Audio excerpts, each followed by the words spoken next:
Hello everyone, I'm Sedeval and today we continue reading World and Economica. Um, Previous streams was quite interesting. Um, so let's load. Mm, in previous stream we seen Haru um in Hagana. Sorry, names is hard. So yeah, in uh, previous episode we see Hagana and Hal going to shopping, and when and then they have some conversation. Hal still didn't speak with Hagana about math and what she can help him with trading with stocks. And on some point, Hagana tried to um, like sorry, lower the price of the stuff what we're buying. I guess for helping to Haru, but Haru don't really appreciate it. Uh, and eventually it make Hagana crying and run away. So now we continue from point then Haru going back to church. So let's see what's going to happen after this. Um. Anyway, pum pum pum pum pum pum. Yeah, didn't speak. Okay, let's continue. Around the time I returned to the church, it had already gotten dark, and the streets in front of the buildings were lined with chairs and tables. For the people clad in worn-out day laborers' clothing who were enjoyed a drink, having a light meal, or having a chat with each other, it was a small way to draw some enjoyment out of the evening. For someone like me, who had not a shred of interest in the revelry, all I could think was that it was hindrance to my usual strolls through town. My legs also hurt, so I had finally gotten back with more than a little difficulty. That took you a while. The church door had been bolted shut, so I pressed the intercom and had Lisa let me in. Hmm, interesting. Is Hagana already back or not? Mhm.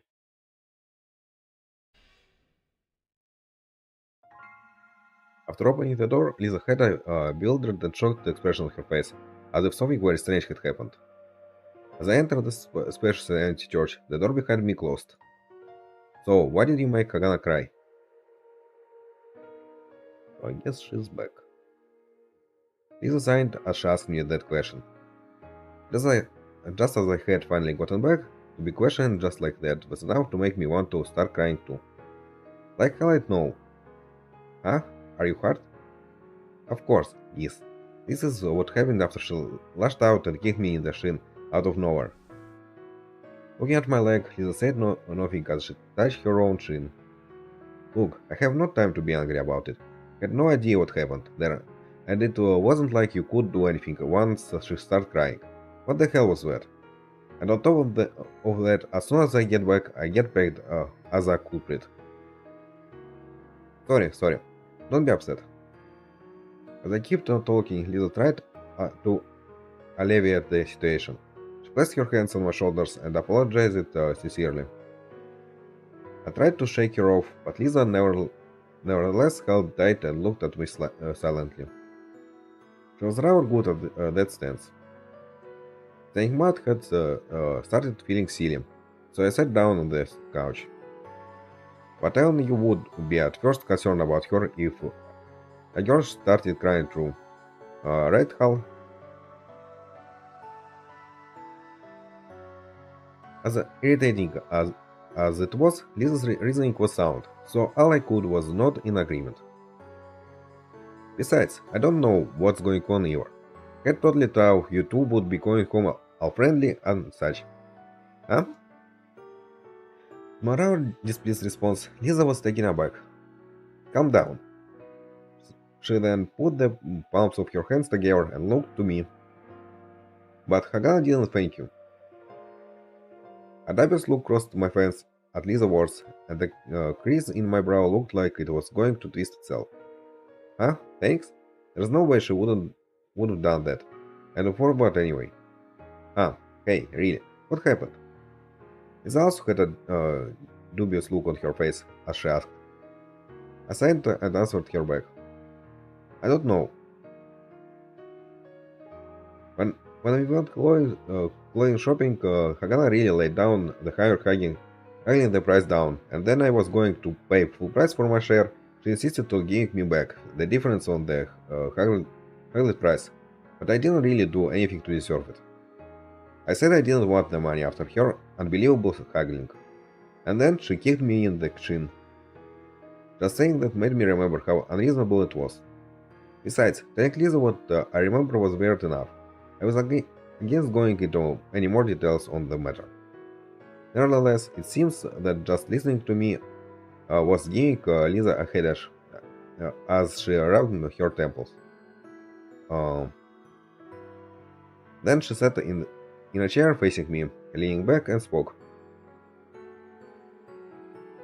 I didn't really take into consideration her awkwardness. Huh? Lisa sighed deeply and raised her hand. It was I who told her to haggle with going shopping with you. Huh? She is really good at that sort of thing. But I see of all things that happened. Wait, I don't understand. What do you mean? Ah, sorry. I will start from the beginning. After saying that, she looked behind her as if she had noticed something, and she got up, opened the door to the main part of the building, and surveyed the outside. After that, she closed the door quietly, came back, and started talking. Interesting.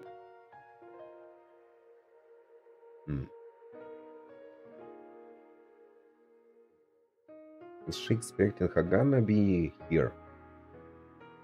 Or he checked what she isn't here?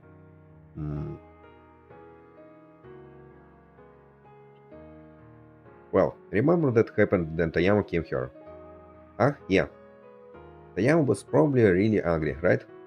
Ah, yeah, that was really something. He has a doctor that is about Hagana's age, but they don't really get along. On the moon, moneylenders are also looked at disdainfully. Probably because of that, they stopped talking to each other. Wow, that's unfortunate. It's true. Despite what he does, he really is a good person. So I wouldn't have been surprised if he had actually hit her. But you came in, took care of the interest payment, and saved the day, didn't you? And besides, Hagana wanted to hide that from me, and you didn't going along with her plan. Ah. After that, I then asked Hagana, did you thank him properly? That certainly was what Lisa would say, and I imagined Hagana's reaction. You're probably imagining it exactly right. I guess so. But it was true that you helped her out there, and I told her to properly thank you. Okay then, what about all that haggling?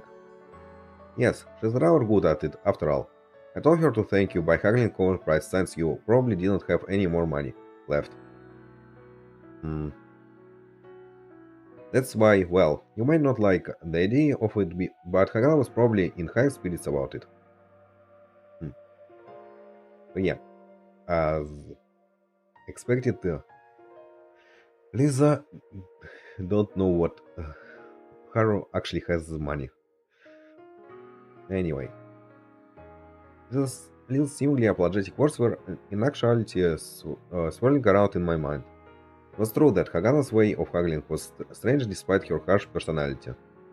If she always haggled that way, someone like Lisa would have warned her by now. No, well, it really was pretty bad. I wouldn't be able to go back to that shop. That bad? Jeez. Lisa put her hand over her forehead, perhaps wondering what else could be done. On top of that, now she was the one haggling. Without saying another word, she just handed me the difference. Certainly anyone would refuse it. Hmm, you're right. You weren't in the wrong. If anyone was wrong, it would be me. Ah, you didn't do no wrong, woman. I said it hurriedly, and I could see a tired smile under her hand. Thank you, but woman, it wasn't your fault, Lisa. Okay, thank you. Lisa nodded her head and smiled, but I felt like I was getting headish. I had no idea as to what I should do. In order to thank me, Hagana used those high-handed haggling tactics. On top of that, she thought that I was out of money and pushed the same all onto me. Part of me wanted to say that if it was just a few moves, then it would be better just to pay it up. No matter how you looked at it, it was an unlucky incident. There was no other way to say it. It would be strange for me to ask you to apologize to Hagana after all. I'm the victim here, after all. Hmm, I'm pretty bad when it comes to this kind of things, though. Lisa probably gave advice to Hagana out of morality and the kindness of her heart, but those attempts completely backfired. However, I'd feel kind of sorry, even if Lisa felt bummed out about it. Well, time will mend things. You don't hate her after all, right? Lisa looked directly at me and said that. Whatever I disliked her or not, the only answer was to say no, I suppose. Or should I say it, regardless of what I would say, she did talk a bit about her hometown and about the smiles on her students' faces. So generally she understood a thing or two about human emotions. Besides, this time it was an unfortunate turn of events due to Hagana's awkwardness, so there wasn't really a reason for me to feel resentful. I suppose not. Thank you. You ain't the one to be doing the thanking, or Jeez, you really are full mouthed, aren't you? He laughed sarcastically as she stood up from her chair. But well, what was it? Ah, well, why don't we get some food? You're hungry, right? He smiled as she extended a hand towards me. Hmm,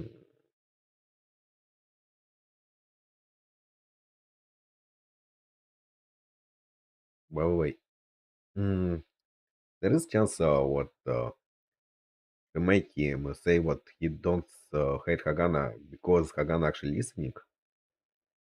Hmm, I don't know. I just think for some reason. What is there is something like this? Anyway, mm, he smiled as she extended a hand toward me. I took her hand and stood up. What I feel in my mind was like the mental equivalent of a bad aftertaste. And I felt disappointment as it would be pointless to propose the idea of financial engineering to Hagana. Hmm. That night with the registration deadline looming, I signed up for investment contest. Even on my own, I should have a chance at it. But I thought about how I didn't necessarily have complete confidence in myself. I soon fell asleep. Interesting.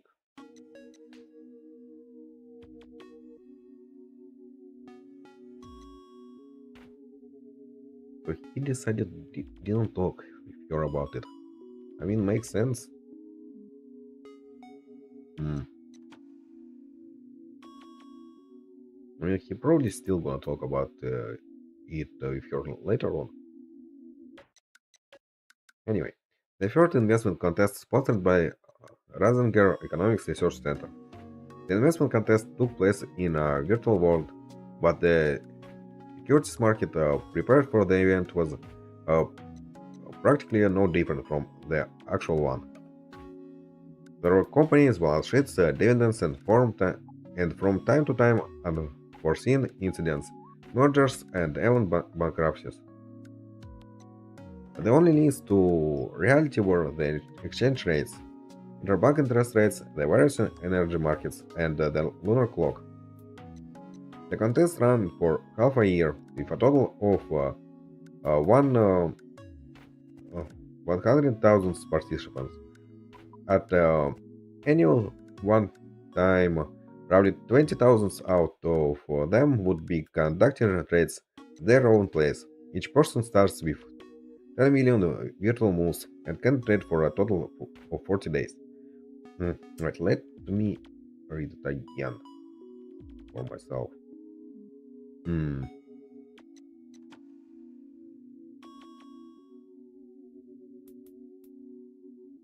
Okay, so this contest they like im- like not imaginary but yeah, virtual contest, so they don't really use real money. Okay, makes sense. I mean, yeah, obviously makes sense. The contest ran for half a year, for a total of sorry, I'm already read it. Mhm. To qualify for the event, there was a system where contestants were selected one by one, either by the Economics Research Center or a supporting investment bank. Interesting. And thus, many of the contestants invited in the early days. The contest had already finished their training and had their performance evaluated.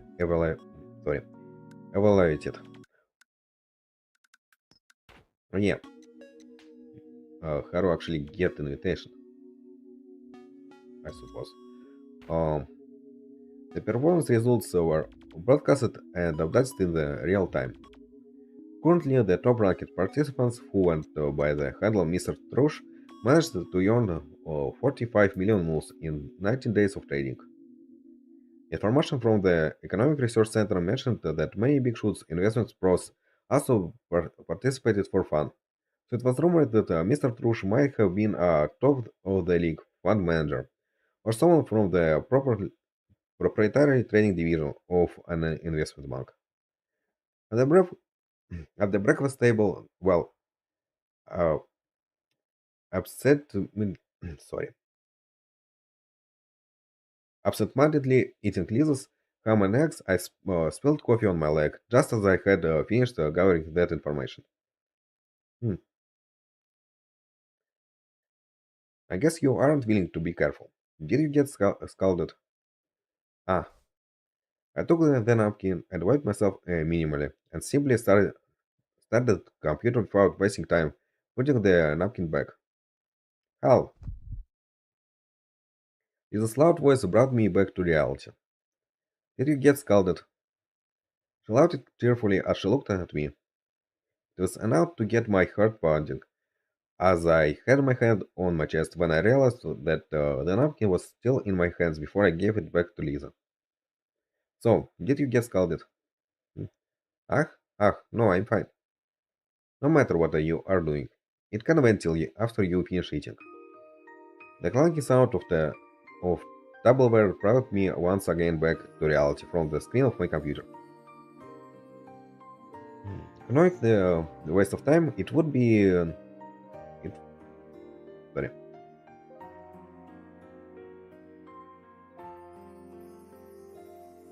Knowing the waste of time, it would have been to argue. I stuffed my face with what was left, then replied, "Thank you for the food." Yes. I could see her say that in disgust from the corner of my eye, as I put down the tableware. The investment contest ran on lunar time and was open only when the lunar stock exchange was open. Hmm. In other words, were I to have put all my energies into this contest, I would no longer have time to do actual trading. Oh, interesting. I mean, he has some money, so he's not gonna die by not making more money. Hmm. Oops. However, I only had 70,000 moves compared to the 20,000 that would go to the winner. and they even said that the top-ranked contestants would be headhunted by Schrödinger Street. If that were the case, then instead of losing money slowly like I've been doing recently, trading virtual money and diving straight into the more rewarding contest was the right thing to do. Besides, looking around on the map, it seems that the price fluctuation and behaviors of stocks traded with the contest, although fictional, supposedly were no different from the stocks of actual companies. While I wasn't sure if this was the case, some kind person in their spare time did make an app and upload a table correlating the virtual stocks with real ones. Looking at the corresponding stock movements on a graph did to make them look very similar.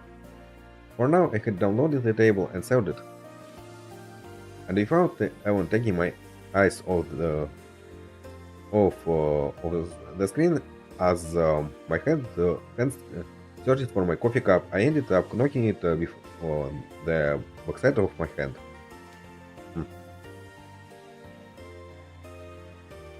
Okay, so he done it again. Anyway, will you stop that? While Lisa was being annoyed, I picked up the coffee cup and ducked my head down as I sipped it.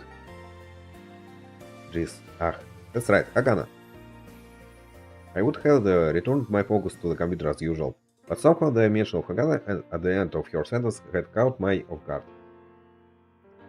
Despite my head being filled with all things concerning the investment contest, the events from yesterday came to mind again.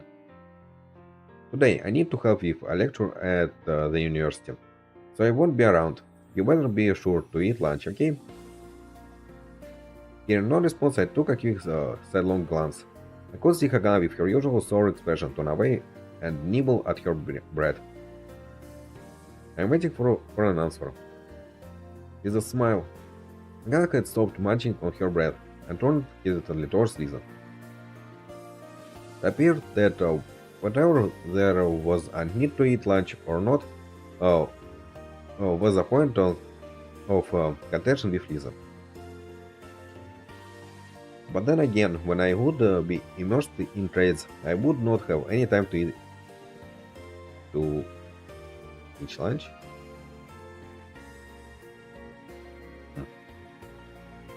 Hagana was immersed within the understanding of mathematical proof in her own way, so I could understand the reason to not be bothered. However, whether Lisa was fine with that or not was an entirely different problem. I will make lunch for you. You make sure you eat it, okay? You answer? Hagana said nothing once more, but it seems that Lisa's smile persevered as Hagana gave in and finally said something. Why only me? Though she didn't look at me, it was clear what she was implying. Naturally, Lisa understood immediately. Just because Carl ends up not eating doesn't mean you get to do the same. After bartering so forcefully at the clothing store, Hagana acted like a child in front of Lisa. As I thought about that, I was drift stuck in the sea of the net absent-mindedly, but suddenly I realized that Lisa had turned towards me. Well, Hal, you are going to remember to eat, right? Even though she hadn't bored me while I was training up until now, somehow decided to choose today to do so. I looked at Lisa and confronted her smile. It was a smile in poor taste. Is this going to cost me extra? Flabbergasted, she sighed in response to my desperate reply. Of course not. It's important for you to grow to eat every day. If you don't, you won't get any taller. Whatever. I wasn't that short for my age, but if I had to be honest, I'd say I was a bit on the smaller side. I groaned in response, then Lisa turned towards Hagana again and appeared to whisper something into her ear. When she did that, Hagana appeared shocked and started to cower as if one of her secrets had been guessed. Then she looked downcast and bit down on her lip. Are you fine with that? Hagana looked conflicted, then Lisa asked her that question, but soon enough she appeared to give in as she nodded her head.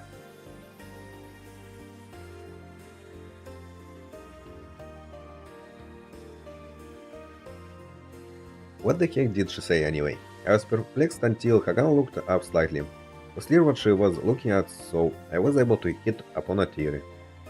Or should I say, after looking awkwardly at Lisa's assets, she looked at her own chest. It appeared that she was rather concerned about her small size. Well, it was true what Lisa's chest was rather plentiful, and I suddenly realized that Lisa was looking at me, as I had decided to take a gander myself. Okay, strange turn of conversation. Anyway. Ah, what? What? You're all shaken up. Lisa tilted her head slightly as she said it. Well, that said, the two of you better make sure you eat lunch. However, I also won't be happy if the both of you hide in your room and hide in your rooms and eat. You two better eat here together. Understand? At Lisa's words, I now understand why today, of all days, she was so insistent about making sure we ate lunch. Now, it wasn't all that unrealistic to shake hands and make peace. This was a rather forceful manner of assistance. Lisa, the embodiment of that both amazed and bothered me, and had the nerve to wink at me. It was true that when I came into the living room, Agana did not even once look at me directly. It didn't particularly bother me either way, but that wasn't because of any childish stubbornness either. I looked back at Lisa and just shrugged my shoulders. Alright, so that's how it will be. Lisa clapped her hands and cheerfully proceeded to start cleaning things up.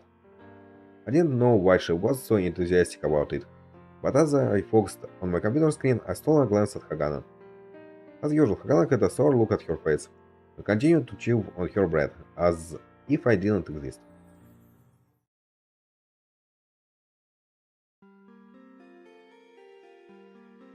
There weren't any additional restrictions in the rules for investment contest. In addition to normal trading, buying on margin and short selling were also allowed.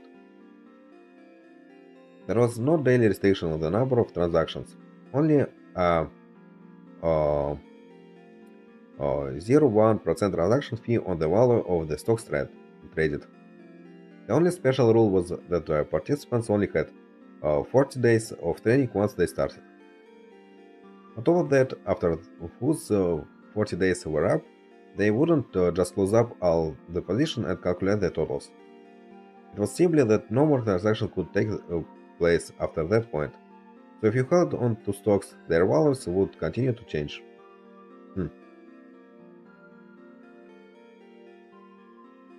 I wonder if this was done out of concern for people who made more long-term trades, as opposite to people like me who went for many short-term trades in a single day.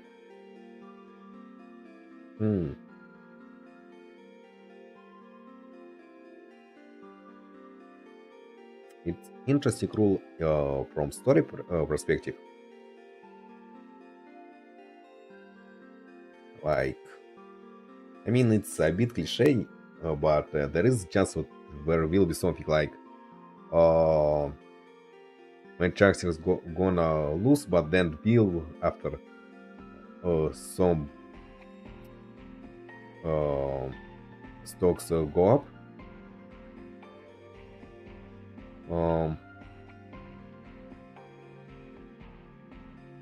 Anyway. And then, at the conclusion of the contest, the profit and loss would be calculated from the value of the stocks. In other words, if you were to carelessly hold on to random stocks, there would be little that couldn't be done were they to slap in value afterwards. Okay, one question. Can I read the start of this? Not anymore. Anyway. I feel like there was said how long this I don't know. Wait, forget how it's called. Tournament. Well, it's not really tournament.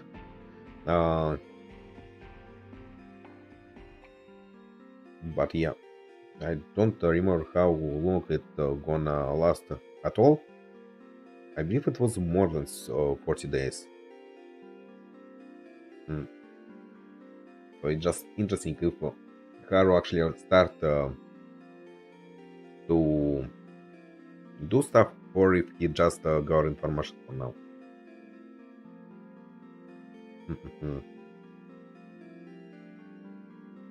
On the other hand, even if after 40 days one was not able to reach the top in terms of profits, there was always the hope that any retained stocks would be promising and bear fruit, whose rising in value afterwards. From the information grabbed from the official website, when it opened to the public, it was clear that, much like the actual stock exchange, the virtual one had its share of good days and bad days for trading. There were days that had overall downward trends, as well as those with overall upward trends. Observing how things were progressing at the start of the contest, it seems like an easy moving bull market. Looking out on the net, most investors would time their start with then the market were doing well overall, then go full throttle with trading for 40 days. Hmm. So yeah, it's long enough for participants actually choose where they gonna start. Which interesting. Afterwards, they placed all their bets on a few stocks that looked like they would go up and prayed that they did. However, my situation was a bit different. When I received an invitation, there were only 44 days left in the contest. Oh, so it's already going. Okay. I was probably one of the last to be invited, I'd imagine. I could see how it could have been a disadvantage, but it was actually an advantage since I could take in everything before making a move. Furthermore, unlike the real markets, it was hard to get a feel for the virtual markets in the early days of the contest. In their spare time, a bunch of kind contestants collected and published data about various aspects of the contest. Furthermore, there were contestants who chat amongst themselves. From their conversation, it appeared that there were many long-term investors in the early days of the contest, and more short-term traders were called to contest in the latter half. I mean, it's kind of interesting what contestants actually share information. Hmm. Anyway, I was more extreme version of the latter, which may have been why I got called up at the last minute. Besides, for the most part, I didn't mind the feel of the market. When the whole market felt like it was down, I would look for stocks that had over, over their over, over depreciated and pick them up at the discount. When either on the day or the next day when everyone had calmed down, I would sell. If the market was on an upward trend, I just ride the wave.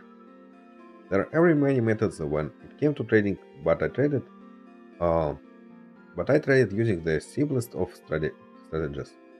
I have been doing ridiculously well just by employing that strategy. So this time around, I just had to keep going as I had been. Hmm. Okay, I don't really understand a lot about what this talking about, but for some reason I feel like the simplest of strategies don't really gonna win in contest.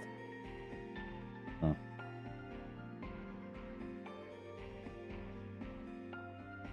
Anyway, although I looked confident in my plans, I didn't feel like starting my trades right away. It doesn't look like it will work. I mouthed that to myself in front of my computer. Were I to begin trading, then my 40-day period would start. No ifs, ands, and buts. I didn't have time to hesitate, but I really was hesitant and couldn't bring myself to press the button to start trading. These contests were exactly the same as the actual market, and proceeding as normal would have probably produced the same results. I heard the contest was not conducted annually, but rather on an irregular schedule.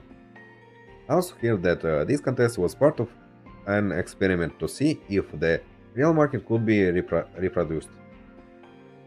Since the beginning of time, there has yet to be some who could unlock the secret of the market.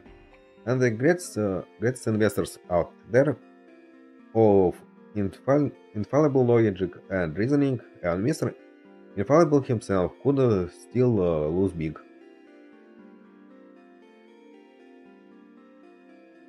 If this experiment were to succeed, it would be the equivalent analog to the secret to alchemy.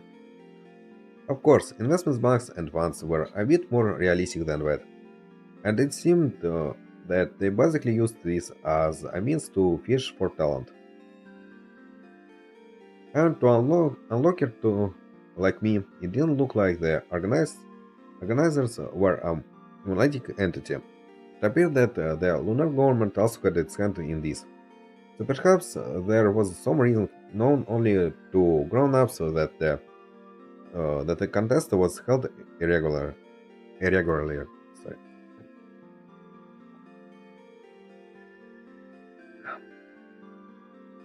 In our words, it wasn't clear whenever or not there would be an hour time. If that were the case, then there wouldn't be an hour chance to win the top prize and get scouted for Schrodinger Street. Thinking about that, I couldn't move carelessly. Failure was not an option. That was why I was monitoring the actual market and the virtual market at the same time.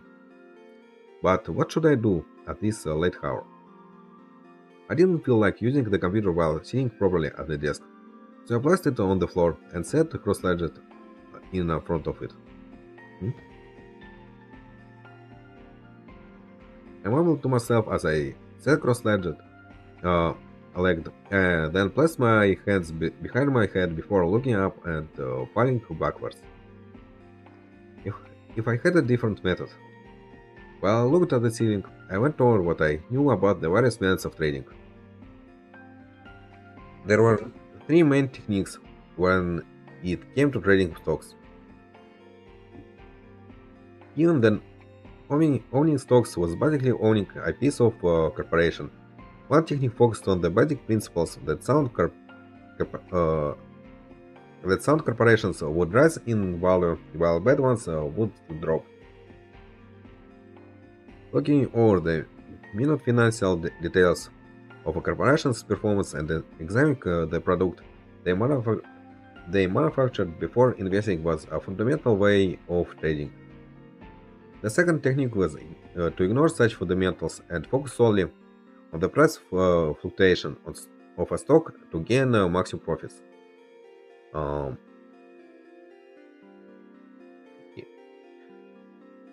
this was a trading method that relied heavily on plotted graphs of stocks price change on charts, utilizing that movement to make a trade. Analyzing the previous charts of countless companies, and would predict whether a stock would likely rise or fall given the curves. Sorry. This is called technical analysis. The third technique was based on the assumption that stock movements were essentially random and it was impossible to predict people's action. There was apparently some statistical results stating that there wasn't much difference in performing between people, letting it out looking up companies' performances, staying up all night to analyze charts and choose stocks to trade, and monkeys throwing darts randomly. They asserted that the price fluctuation of stocks are random, and thus they were called random walkers. In my case, I focused on the good merits of all three techniques. I took news about a particular business into consideration and made predictions based on the stock's price fluctuations, but even then it was hard to say what would happen to the stock's price, so in the end I would rely on intuition before trading. At first it was amazingly efficient, and even I wonder if I wasn't some kind of genius. Certainly, There had been times where, despite my confidence, I had purchased stocks that had dropped in value, and thinking it was a bad situation, had relinquished them only to watch them skyrocket in value afterwards. Overall, I had done well, but I thought I had faith in my training methodology. Those started crumbling up soon enough, and my mind began to fill with doubt. Was what I was doing really the right way? Trying to take the good points of all three methods was meaningless, as it was really more about which one method of the three was the better choice. What bothered me and made me hesitant, in other words, was this. Plus, when I heard about Hagan's mathematical skill, I realized that there was the possibility of a fourth method of trading. Using mathematics to make predictions of the future was commonplace in physics. For example, if you were to go visit the serving page of the orbital elevator, there was prediction as to when and where the orbital elevator would collide with the garbage floating around the Earth. The time delay it would have on service and the danger level were then displayed. Estimates by the space station look into account piece of garbage larger than the tip of your thumb. There was the possibility of anything large colliding with it. It would be destroyed with a laser or caused to fall back to Earth. Up until now, there had not once been a major accident or error. It could be possible to perfectly predict the movement on of tens of thousands of pieces of garbage no larger than the size of your thumb as it orbited the Earth at several kilometers per second.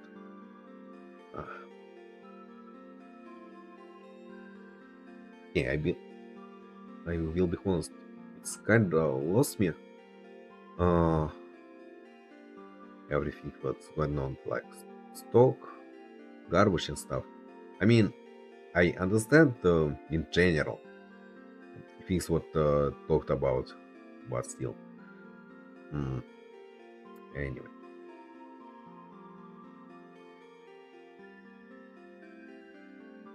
there would be no reason that such precise calculations could not also be used to predict the price fluctuation of stock.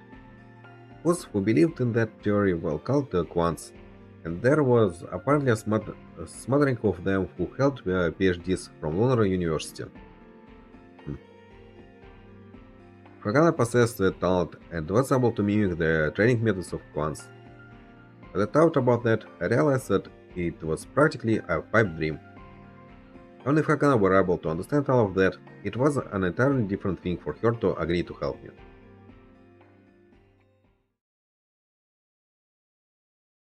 I mean, you still can ask. Definitely not gonna help if he don't gonna ask her to help and speak about this talk situation and stuff. Uh, anyway, at this point, I had just finished spending the morning combining websites for tricks on how to do well in the virtual markets. The clock had just about hit noon, then I remembered Liz's orders. I grounded to myself in annoyance, but I realized I was running on empty at the same time and obediently headed into the living room, where I saw a wrapped up sandwich sitting on the table. I should use the bathroom first. I poured the rest of the coffee from the coffee maker into my cup, toasted it in the microwave, and headed to the bathroom. 3 meals a day for 10 months was rather cheap. I took a leak and then washed my hands. I grounded to myself as I headed back into the living room, and there I stood completely in my tracks. Somehow at the same time, Hagana also came into the living room. We were both rather surprised by each our appearance, and looked away, pretending the hour wasn't there. However, Hagana sat down at the table first, while I just groaned. As expected, I wanted to be excused from sitting alone with Hagana while we quietly ate our sandwiches. For now I took a detour over to microwave and picked up the warm coffee cup. Hakana was quietly eating her sandwich nearby and didn't bother to even look up.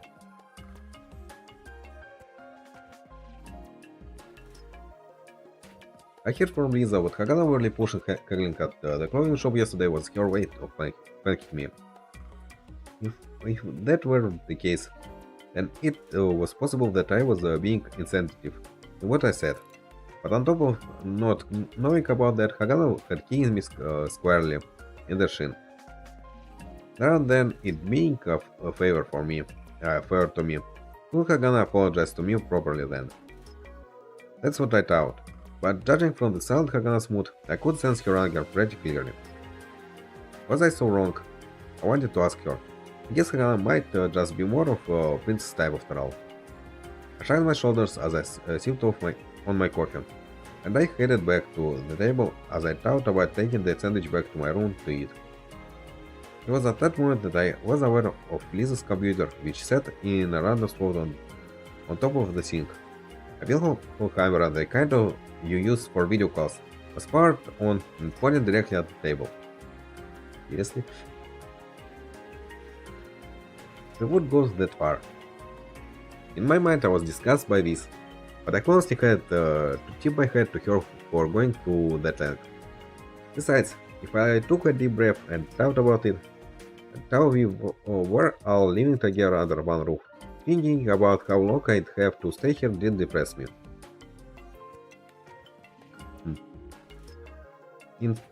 In such a confident space, whatever it was the toilet or the bath, chances are I'd run into her rather often. It was annoying to think there would be an awkward silence between us each time. I didn't think I had done anything wrong. Hagana was wrong, if anything. Nevertheless, I was determined that this was where I should show my sincerity as a man. Coffee cup in hand, I returned to the table. Figure sitting diagonally from Hagana's chair would be the farthest point from her. The sandwiches were placed carefully on a plate in the center of the table. I took one of them and started chewing on it.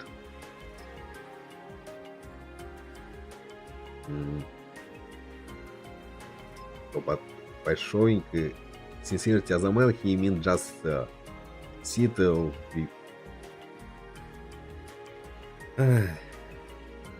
sit with her. Okay.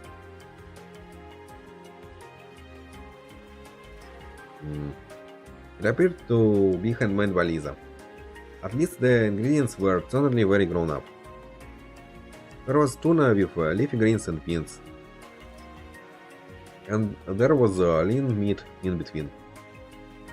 It seemed that she took into consideration my mentioning how strong the flavor was. The mostly mustard flavoring was kept to a more reasonable amount.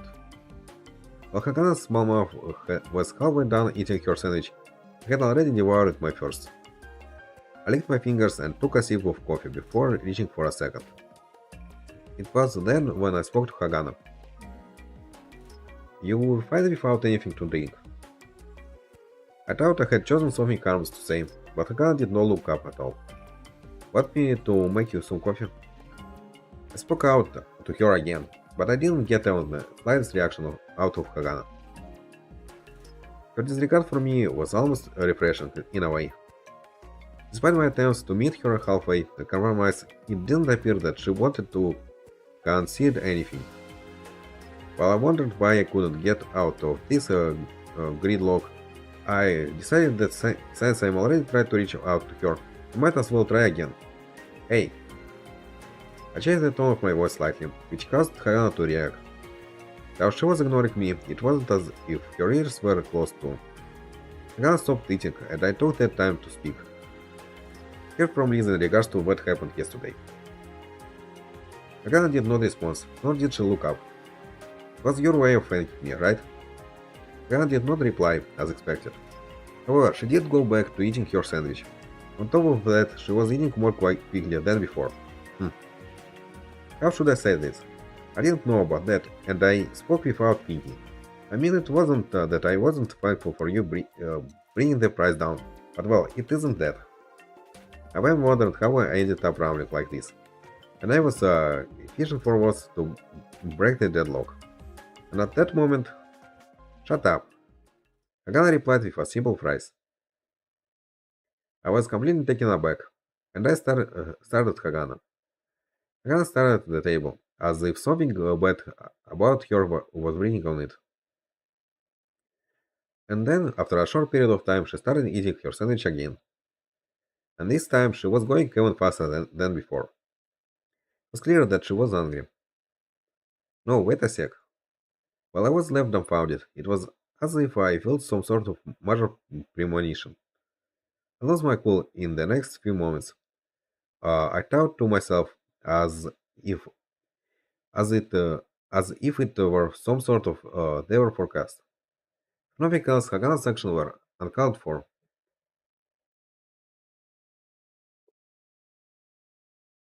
I don't get it. I said, shut up. I could feel the hairs on my table standing on end.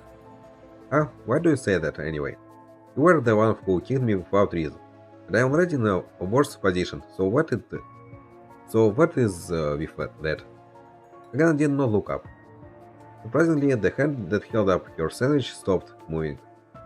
I took a deep breath to hold back the impulse to toss the coffee cup in my hand. But the anger in me did not abate. I glared at Hagana and spoke. And back on that subject, it was you who was wrong for all that unreasonable haggling. According to what Lisa said, it was the result of Hagana being a bit too enthusiastic about doing it. But if there was no ill will and all could be forgiven, and there would be no hardship in the world. But Hagana didn't say anything else. After finishing her sandwich, she stood up from her chair, and then she looked at me with anger and disdain and spoke. You don't even work. On hearing those words for a brief moment, I forgot about my anger and just replied with a question. Huh? Did you steal money from your mommy before you ran away from home? Is that why you put on airs about having money? The malice in Hagana's words was way too clear. But those words were so unexpected that I couldn't stay angry. You don't work and you're on the computer every day. And and who are you pretending to be by paying off that interest? I was dumbfounded as I looked back at Hagana. I was not working. We are doing all that we can to survive. We are different from someone like you who was born on the moon. Hmm. That was that was sorry.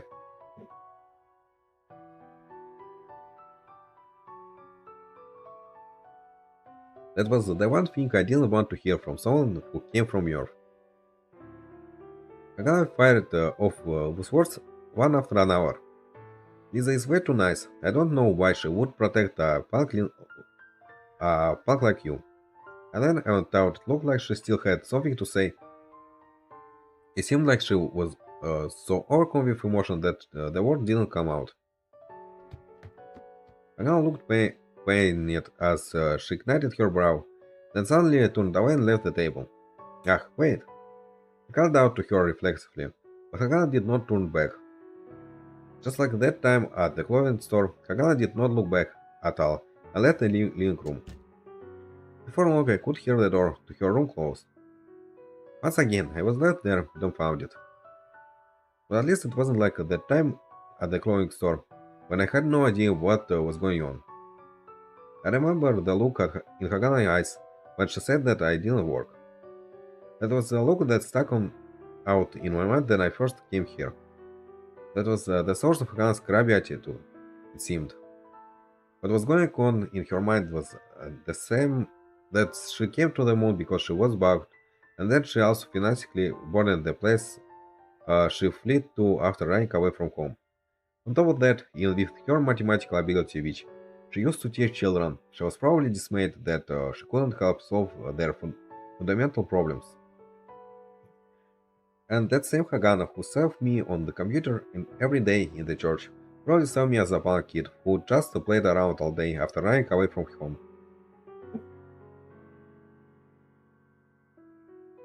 I probably looked like an example of a lower born Lone-raised idiot who was might had gone slack from the low gravity.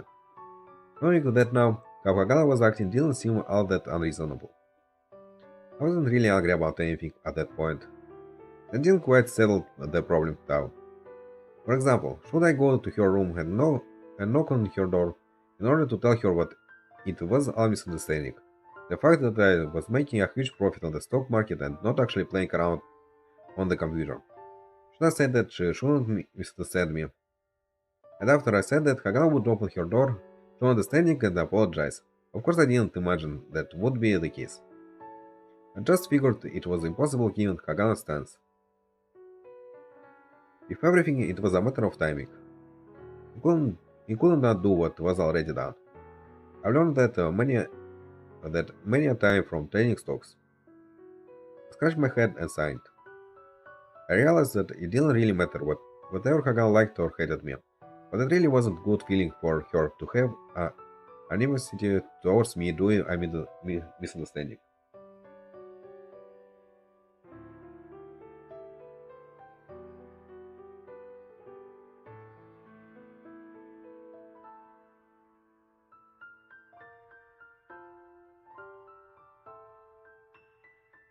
Yeah. Okay. To say nothing of Hagana's supposed mathematical genius, which I couldn't use in this case. If that genius could be utilized, it would be a heavy outcome for both myself and Hagana. Mhm. However, until this misunderstanding was resolved, it would be difficult to get her assistance. I leaned back as my whole body felt exhausted from this, and then I turned towards the computer, on top of the sink. I couldn't imagine that she was spying on all this from somewhere, but it's possible that she just left the power on, and that nothing was being recorded. Thinking about Lisa's personality, it would be fitting for her to make such a mischievous threat. Even so, I looked at the camera and bit my lower lip. What should I do now? Naturally, there was no response from the computer. I sighed once more and looked up at the ceiling.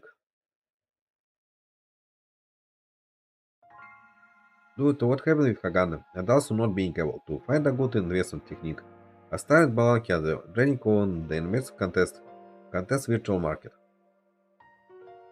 I wasn't really trading, but while looking at the movement of stocks, I was checking out what would happen if I bought a certain stock here or there. The result was feeling that it couldn't both go well and not go well. However, I kind of knew the cause of all of this. It was definitely Hagana. However, it wasn't about whether Hagana hated me or misunderstood me. What Hagana said started to uh, uh, stab at me bit by bit. We are doing all that we can to survive. We are different from someone like you, who was born on the moon. The people from the town I lived in came from traveled parts of the earth. For someone like me born on the moon, I had yet to know how terrible the moon could be. However, the people who came from Earth knew enough about its ills, and also the foes of the moon. Yeah, it was worth trust at me like that. There was nothing I could say in response. Nothing in response to being called a spoiled brat with his head in the clouds. Well, it was true that I left home because of a dream, haven't I thought ridiculous. Furthermore, training has recently not gone too well, and I felt I was at a standstill lost. However, that didn't mean that I wasn't trying my best at life. Realizing what I was making such excuses, I noticed that apparently I felt morally inferior to your folks, and more so than I had imagined. They were folks with dirt on their feet, who worked hard to get to the moon. They abandoned their hometowns and came to the new frontier.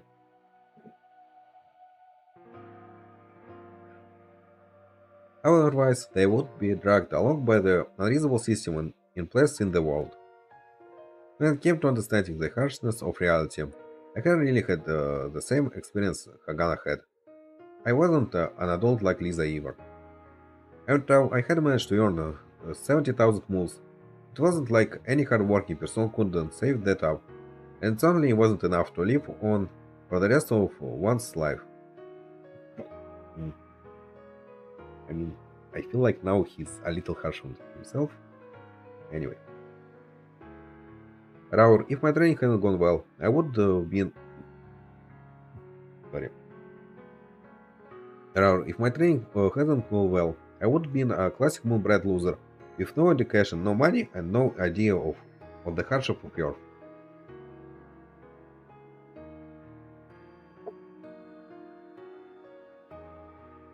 Suddenly lost confidence in what I had been doing when Hagan told me those things straight to my face. Perhaps something was wrong with me, since I had pondered this simplistic plan of collaborating with them up with Hagan just because things hadn't been going well. If good things happen just like that, then no one in the world would suffer. As my training had originally gone pretty well, perhaps I thought the world was a pretty easygoing place, and I was the only one who realized it. A puppet kid who knew nothing about the world. I then realized that, as unreasonable as it was, I had to live with that moniker.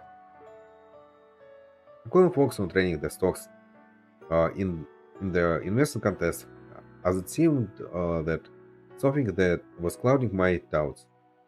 I felt worry, hesitation, and anguish as I stretched out on the ground. And then my mind hit upon the one thing and what was silent to leave the room, and the sensation I felt from her hug. Lisa was a kind advice adult. What would happen if I sought advice from Lisa? Would she show me the right things to say? I was constantly thinking about something this pitiful. I wondered where the uh, British motivation had gone. The motivation I had right after I left home.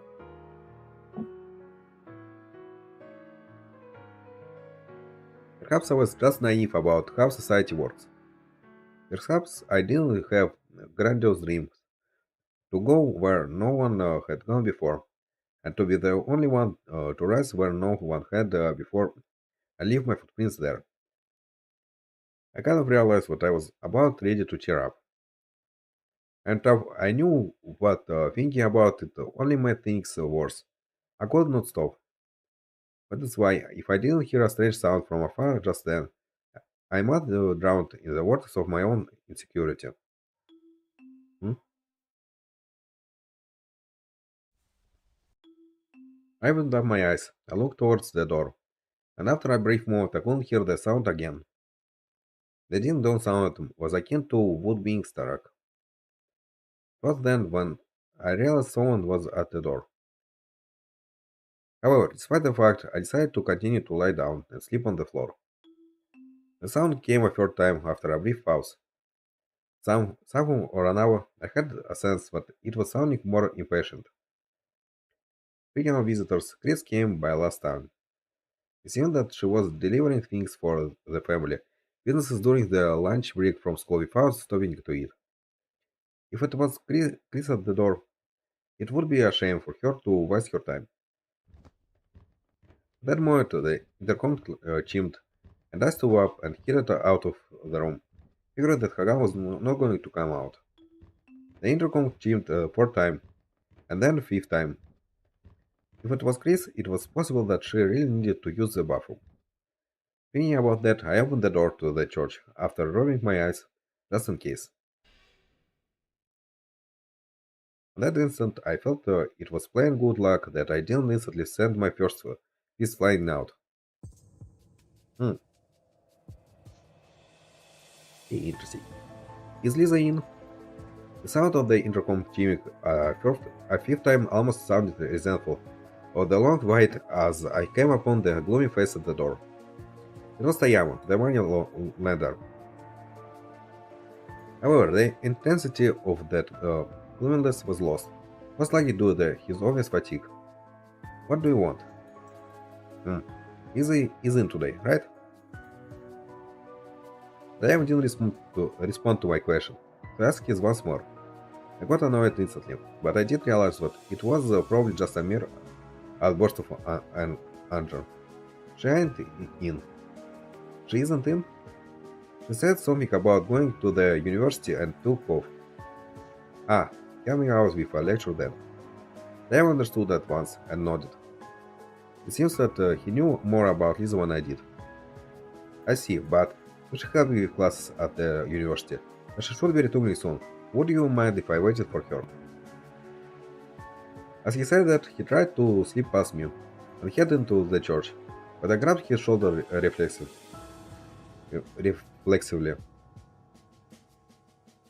The different strength was clear. I thought that Tayam would recoil from this, but he just turned, looked at me, and spoke in a seemingly sad tone. It's important. Ah, before I knew it, I had let go of Tayama's shoulders. There was an unknown intensity. One child might not have perceived, maybe, but it was definitely there. Most appreciated.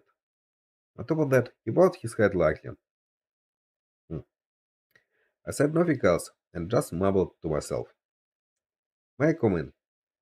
After hearing the circumstances, I could only let him through. But, hmm? Agane is in unbelievably bad mood.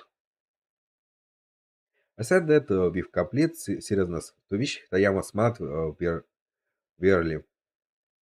For a brief moment, his shoulders swayed as he smiled silently and counted as he signed.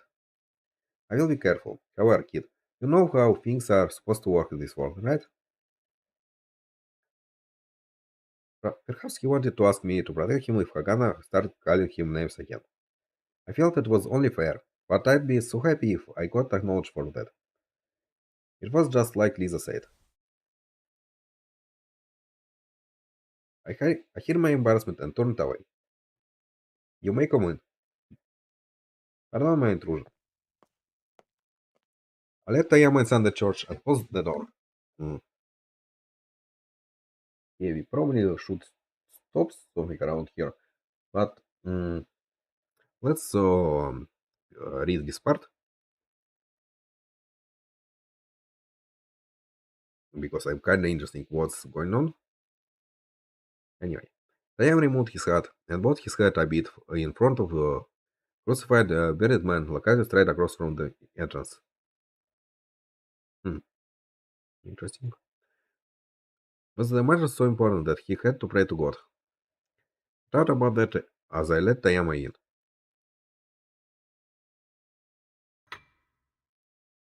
I brought the old guy some coffee and intended to seclude myself in my room. But I realized what was not the right thing to do. And so as a compromise, I I brought my computer out to the living room. Tayama sat on the sofa by the coffee table while I sat at the dining table, which still had a couple sandwiches left on the plate, and I typed away at my computer. And thought I couldn't really concentrate. I could take a look at that kind of stocks were in this virtual market. In any case, while I glanced at the popular stocks, I started developing a hunch that these stocks were not fully fictitious and were actually based on real stocks, in line with rumors circulating on the net.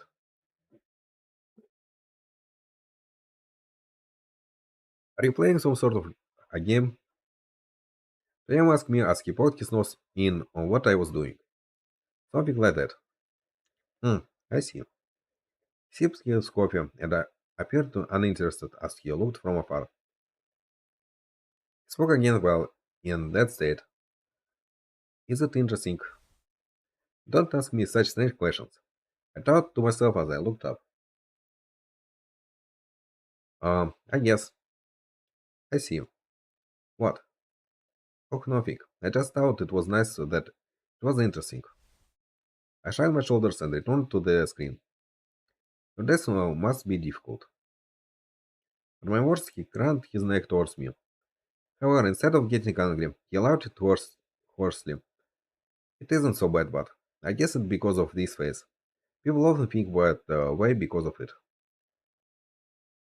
He rubbed his chin and he answered, and I did something rather unexpected in response. I looked right back at him, wondering if he really could joke around like that. You have a pretty good looking face, though. It probably do you some good in future. His words of praise were to the point. My chin was lowered as I looked at the Yam, who just laughed quietly. You might doubt I was joking, but I know a thing or two about this. Well, it's not like I'd say you were a pretty boy, but what I said was my first impression.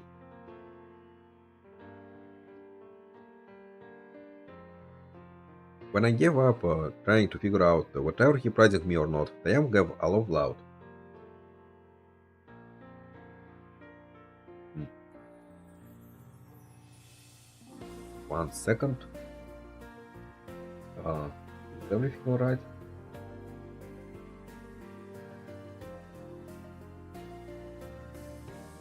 Okay, strange. For some reason, YouTube telling me what audio bitrate is 0, but from what I'm seeing, it's actually working. So I guess everything alright. Anyway. To put it simply, it's a matter of who is capable and who's incapable. This was one of few things I learned through money lending. That said, where do you stand? Me, I'm well. You can throw me in a lot of fools who are not so capable. He rubbed his chin again as he spoke. Though he wasn't fat, his skin was saggy and his eyes showed fatigue. When he laughed, I could see some irregular teeth that made me think of zombie out of horror flick. I mean, because on this image he don't really look too bad. Maybe because he's smiling, but I think he look kind of friendly. Anyway. Well, stubbornness is a selling point. Most of the time it would go well, but no matter where, one could find a place to get by.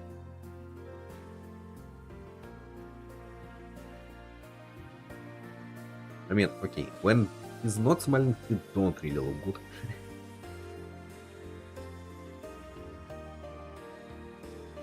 Actually, mostly his eyes. When he closes his eyes, he's looking okay.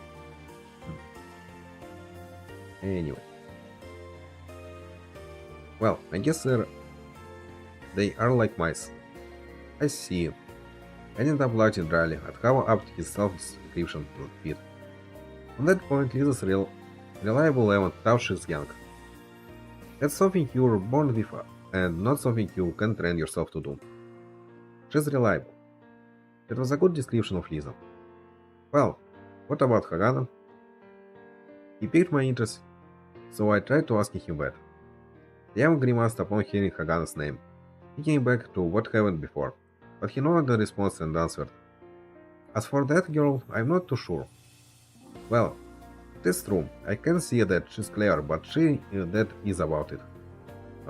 But that is about it. Hiding in a shell within oneself. It's like a young bird who hasn't hatched from its egg. What does it mean? You don't get it, do you? After going to the moon to lend out money, occasionally you run into people like that. In most cases, well, there are many here from Earth who have talent that can be bought. My face froze off a bit, but Diane just happened to reach out to his cup, wanting to see some more coffee. I told myself he couldn't have seen my expression. Money lending is less about the exchange of money and more the exchange of the trust. Understand? If asked if I understood, it would be annoying to say that I didn't. But I didn't really understand, so I shook my head, annoyed. Haha, promising. Then think with something like me, to be able to precisely answer that you don't understand it when you don't is certainly an asset. I was not happy with him, of all people, praising me. That's what I wanted to say, but being complimented did feel nice at least. Anyhow, I've been in this line of work ever since I graduated from college back on Earth. For 20 years I've been determined whether or not to loan out money to people. What I learned was that the financial standing of a lender was one thing, but the real important matter was their character. Even if someone doesn't have any money, if he's a good person he will without a doubt return it, On the other hand, if someone is of a bad disposition, then no matter the amount of money, they will not pay it back at all. Sorry, I did it poorly. Anyway, let me again. On the other hand, if someone is of a bad disposition, then no matter the amount of money they will, then no matter the amount of money, they will not pay it back at all.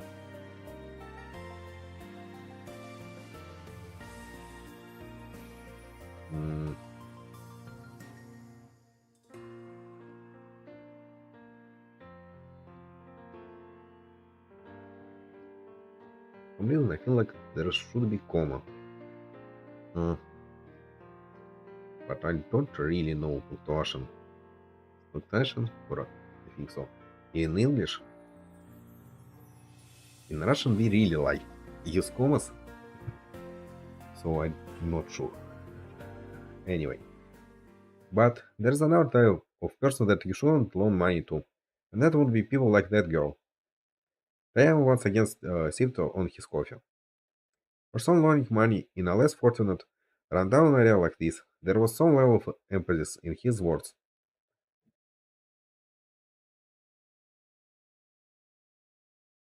He was strangely persuasive, as if he'd learned how to be from some unfortunate event in his own life. How do you say it? Just tenuous, I guess. Tenuous? Mm, oh, what mean?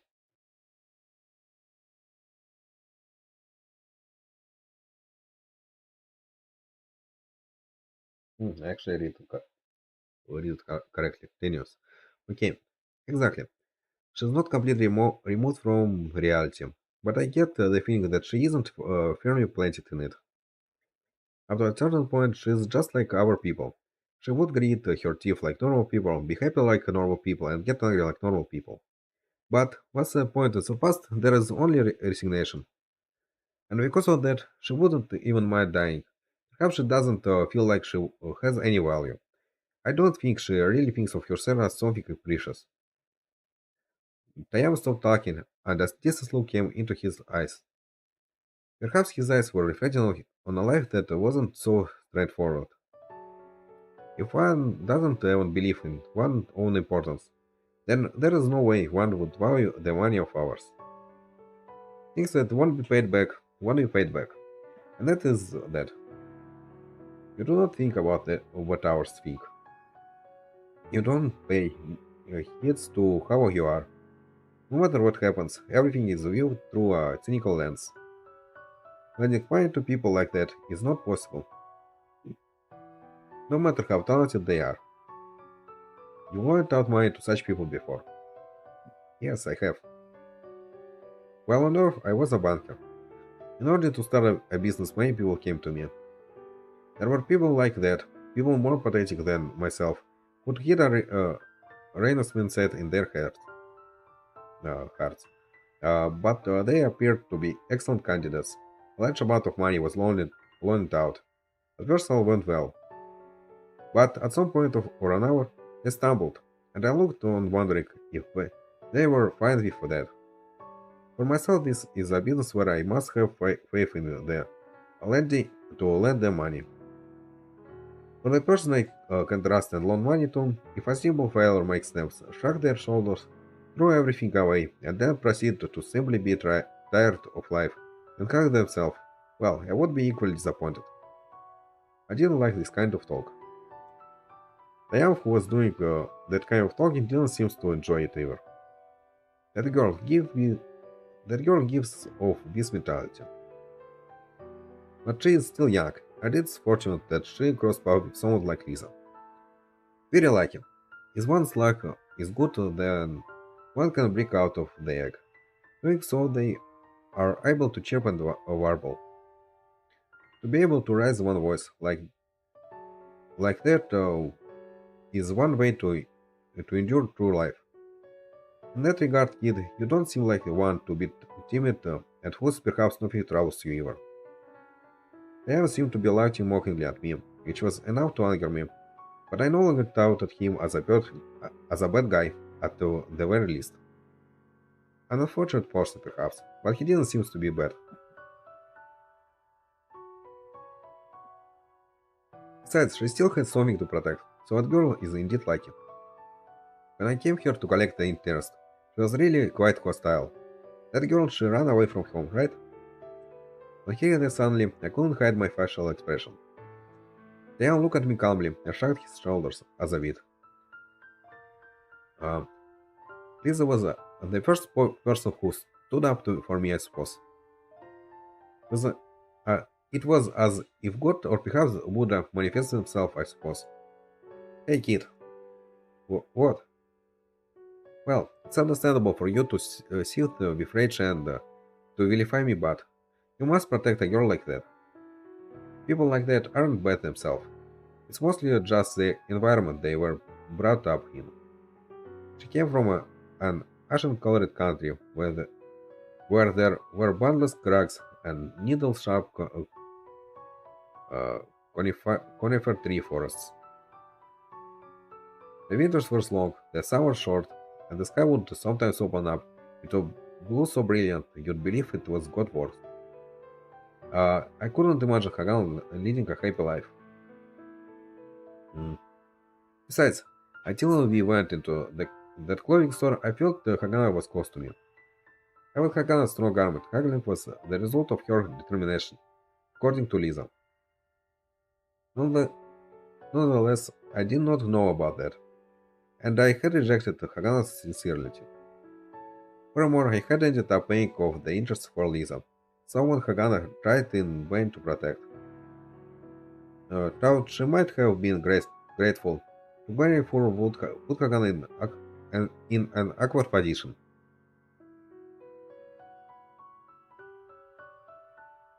And thought she was angry at me.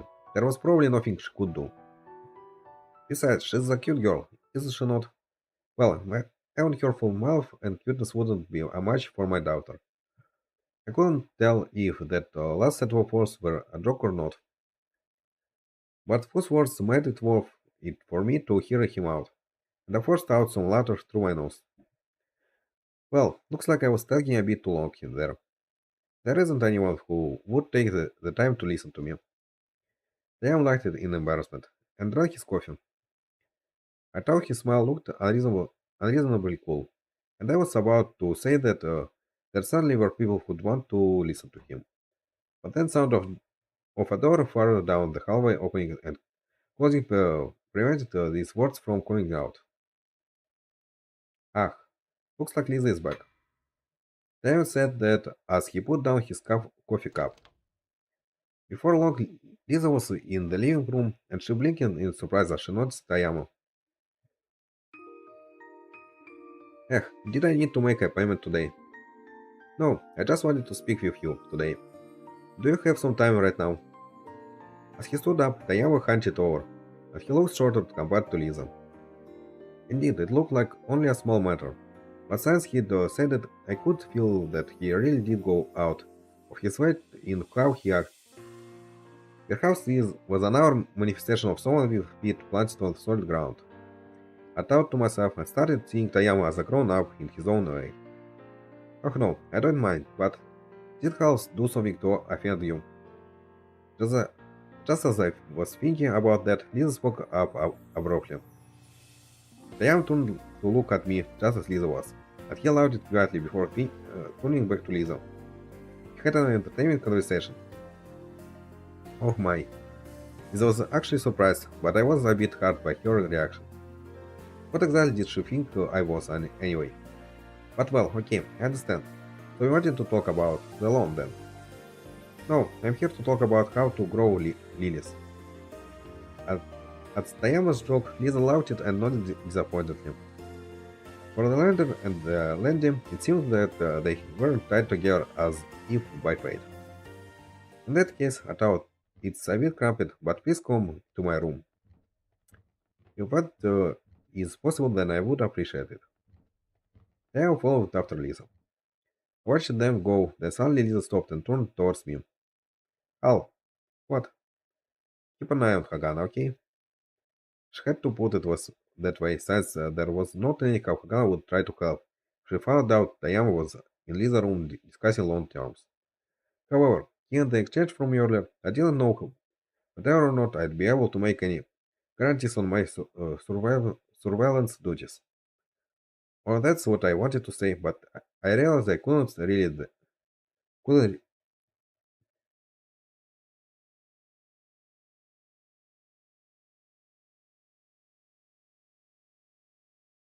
I don't know, I feel like today's some problems with text.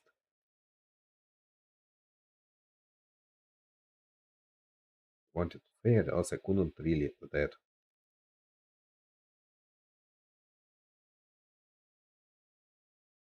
I mean, I'm bad in English, but I feel like there should be something here. I guess do like what I wanted to say, but I realized I couldn't really do that. So I just nodded my head half-heartedly. Um, anyway, it's possible that perhaps they didn't show some concern towards me. Before long, Lisa and Tayama ascended the stairs towards the second floor. With me left here, the living room became strangely quiet, and so I returned to looking over stocks one by one. My eyes poured over the numbers, but nothing stuck in my head. There were many things I should have thought about, which prevented the limited capacity of my mind to take in any of it.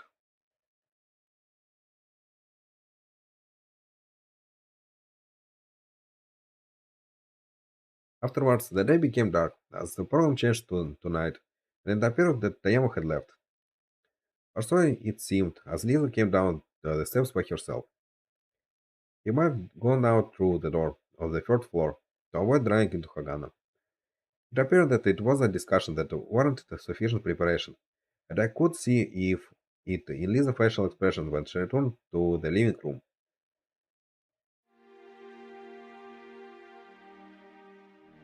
I mean, I feel like it was another good point for stopping, but I mean, it's already night, so I guess we can finish this day. Um, anyway. Uh, it was the first time I see her with an expressionless look as she poured herself a cup of water and just looked at it. She seemed so serious that I couldn't really say anything. The doubted half of the cup in one go and sighed briefly. She wiped her mouth haphazardly. When she raised her downcast face up, she was back to the usual Lisa. Why don't I prepare dinner? But somehow the words sounded tense and tired. I wondered what Tayama's talk was all about. Somehow I didn't think it was a real matter of any sort. But now and then, Lisa's behavior was kind as if she has never crossed paths with Tayama ever. Lisa was an adult. I believed that firmly. Of course, without asking any other questions, I just nodded my head. Also, it appeared that the computer terminal on top of the sink really was a trick of Lisa's. I wasn't sure whatever was a good thing or not. What I did know was that was I. But when I saw Hagana again at dinner, she disregarded me even more than she did in the morning. Also, my feeling of guilt only increased. The message had run itself into the ground like a rock. There were no many questions. How would these matters be resolved? I wondered as I lay in bed that night. Okay, so now it's a good point to stop. It didn't. Okay, it was interesting chapter. As I said before, I kinda get lost a little bit with stock stuffs and trading, but besides that, it was interesting. Like, mm, like things between Haru and Hagana progressing. Like, yes, it's kind of feels bad, but at least now Haru know what exactly Hagana didn't like in him. and why it's going on. So we can, I guess, expect them to, I don't know, figuring things out. Um, and yeah, and this about Lisa and Tayama. Mm, I mean, it is interesting. So I guess there is some problem with money. So now it's interesting if Haru gonna help somehow. Maybe if his money what he has now. Maybe with if it's like something big, maybe with he gonna cooperate with Hagane and make money. Who knows? But anyway, I guess we gonna see it in next time. Uh, oh, it's all for today. And then next World Economic Stream will be on Tuesday. Um, but for now, goodbye. Have a nice time on the day.